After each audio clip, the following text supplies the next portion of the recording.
This is the number. 2 out of every 3 people will have low back pain. Although the way things are going, what the number's truly gonna be is actually probably closer to really 3 out of 3. And I'll tell you why. So the thing is, as technology improves and as our convenience factor goes up, typically our mobility or the desire or need to move around, like getting to work, like moving around while at work, those things will start to decrease. So our movement is being more and more limited as time goes on. Unless you're dedicating time and effort to movement and diversity of movement, this is what's happening, right? This is what's been happening.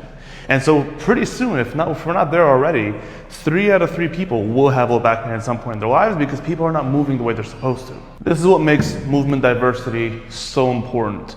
If we don't move in a diverse way and in a way that our joints and our body was designed to move, this is what typically causes pain, right? Yeah, okay, we can have disc herniations, we can have stenosis, we can have arthritis, we can have triple D, we can have so many different things happen to our backs. And yet, and I know this because this is the patients that I see, right, when they come into me with disc herniations or triple D or arthritic changes or whatever it may be, right, those things may or may not change. Stenosis, you cannot reverse stenosis. Disc herniations can change and improve, and you can have a disc herniation one time and not have a disc herniation later, right? But there are certain things that just you cannot reverse. However, you can still change the actual pain and be pain-free. You just need to diversify the movement.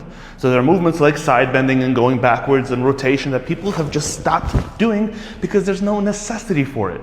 Even traditional lifting is not enough. Traditional lifting is very forward and back movements, right? A squat, although a very complex and awesome movement, is a pretty one-dimensional movement. There's no rotation, there's no nothing. There's stability, there's a loading, which is great. But again, there's so many different aspects of movement that are missing from even traditional lifts, whether we're talking about bodybuilding, powerlifting, even yoga, which does go through a bunch of different ranges of motion, still misses a component of loading and progressive loading. Right? Pilates is the same thing. Pilates is great for strengthening and stabilizing things and realigning your spine and giving you a new redefined sense of where is my body actually. But even Pilates is missing other components of movement as well.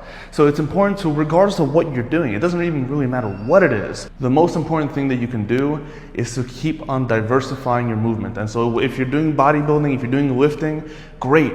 Work in rotational aspects and movements as well. If you're doing Pilates, great, same thing. If you're doing yoga, apply progressive loading techniques that go beyond any kind of calisthenic work that you may do through the actual yoga practice itself, right? There's so many important concepts. And again, some people are gonna be upset by what I'm saying, but I've had patients who've done Pilates. I've had patients who've been doing yoga for years. I've had patients who've been doing bodybuilding. And I'm telling you, each one, if you only focus on one kind of movement, it is not enough. And to stop this 3 out of 3 people who have low back pain situation, this is it, guys.